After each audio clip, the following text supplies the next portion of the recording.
అసలు ఆడవారు తలస్నానం ఏ ఏ రోజుల్లో చేయాలి అది కొంతమందికి మీమాంసగా ఉంటుంది.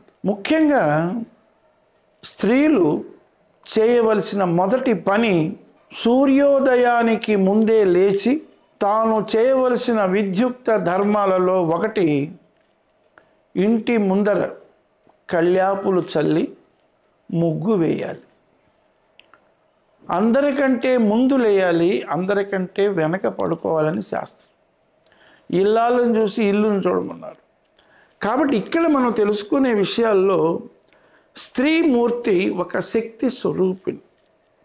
అటువంటి స్త్రీ ఏ ఏ రోజుల్లో తలస్నానం చేయాలంటే పవిత్రతగా శుక్రవారపు లక్ష్మి కలకలలాడుతుంటుంది. లక్ష్మీ కళగా అమ్మవారు పూజ చేయడములో, శక్తికి ఆరాధన చేయడంలో, స్త్రీ దీపజ్యోతులు వెలిగించడంలో, భగవద్ ఆరాధనలో ప్రతి నిత్యము కూడా భగవంతుని ఆరాధనగా దీపం జ్యోతి పరబ్రహ్మ అన్నట్టు వెలిగిస్తుంది. అయితే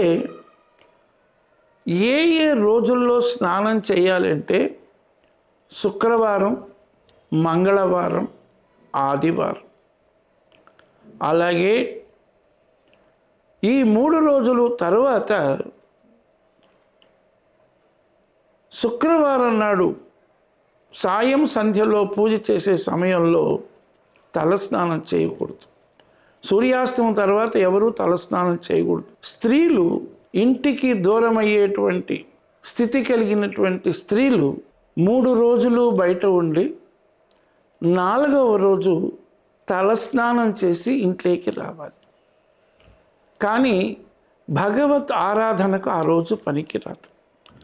5వ రోజు తిరిగి కూడా తలస్నానం చేసి భగవంతుని ఆరాధన చేయవచ్చు. పితృదేవతల ఆశీస్సులుగా గతించినటువంటి అత్తమామలు కానీ ఎవరైనా ఉన్నప్పుడు మెట్టినింటిలో వారికి పితృకర్మలు చేసే రోజున ఆ ఇంటి ఇల్లాలు తలస్నానం చేసి మడి కట్టుకోవాలి. పద్దినాది కార్యక్రమాలు అయిన తర్వాతనే కుంకుమ పెట్టుకోవాలి. ఆ తర్వాతనే భగవద్ ఆరాధనగా పితృదేవతల ఆశీస్సులతో ప్రసాదం తీసుకోవాలి. ఇవన్నీ కూడా మనం పెద్దలు మనకు అందించిన ఒక ఆచార సంప్రదాయాలు. ఇకపోతే తీర్థయాత్రలకు వెళ్ళినప్పుడు నదీ స్నానం ఎప్పుడైనా చేయవచ్చు.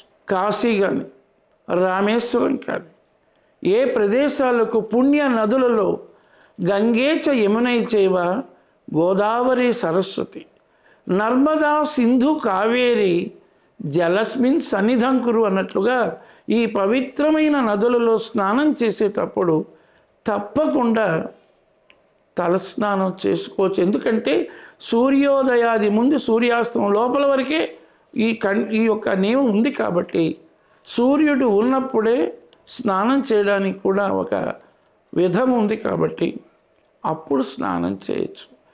ఈ విధంగా తీర్థయాత్రలకు వెళ్ళినప్పుడు భగవద్ ఆరాధన చేయవచ్చు. మీరు ఇన్ని చెప్తున్నారు, ఆరోగ్యం సరిలేని స్త్రీలు ఏం చెయ్యాలి అన్నప్పుడు వారికి ఒక నియమం అంటూ ఏది లేదు. కాబట్టి శరీరమాద్యం కలుధర్మ సాధనంగా ఆరోగ్య స్థితిని బట్టి ధర్మ సాధనాలన్నింటిలో ఆరోగ్యాన్ని కాపాడుకోవడం మొదటి ధర్మం. కాబట్టి స్థితి పరిస్థితిని బట్టి కాల అనుసరంగా తన దేహ దారుఢ్యాన్ని బట్టి అవకాశం ఉంటే చేయగలిగితే చేసుకోవచ్చు. ఇట్లా జ్వరం గిరం ఏదైనా వచ్చినప్పుడు వీళ్ళు లేకపోతే మనం ఏం చేయలేం. ఏది ఏమైనా సరే నదీ స్నానాలు చేసినప్పుడు తలస్నానం చేయవచ్చు. పితృకార్యాలు చేసినప్పుడు తలస్నానం చేయవచ్చు. ఏదైనా అశుభ ప్రదేశాల్లో అశుభ కార్యక్రమాలకు పోయి వచ్చినప్పుడు సూర్యాస్తమం లోపల స్నానం చేయాలి. విధి లేని స్థితిలో అది మనం కొన్ని నియమాల కోసం చెప్పలేం. కాబట్టి అటువంటి అశుభ కార్యక్రమాల్లో సాధారణంగా ఎప్పుడు ఉండదు. సాయం సంధ్య లోపలే చూసి రావాలి. సంధ్య సమయం తర్వాత వాళ్ళ ఇంటికి వెళ్ళి పలకరించకూడదు. అందులోనూ మంగళవారం పూట వెళ్ళకూడదు, శుక్రవారం పూట వెళ్ళకూడదు. అలాంటి అశుచి ఉన్నటువంటి వాళ్ళ ఇళ్ళకి వెళ్ళడం. కాబట్టి ఏదైనా సరే అటువంటి వాళ్ళని పలకరించాలన్నా, అటువంటి మృత్యు అయినటువంటి వారిని శవదర్శనం చేసుకోవాలన్నా సూర్యోదయాది సూర్యాస్తమం లోపలే మనం వెళ్ళి రావాలి. కానీ సూర్యాస్తమం అయిన తర్వాత ఎక్కడికి కూడా అటువంటి పనులకు వెళ్ళకూడదు. ఈ విధంగా మనం ఈ స్త్రీలు ఏ ఏ సమయాల్లో తలస్నానం చేయవచ్చు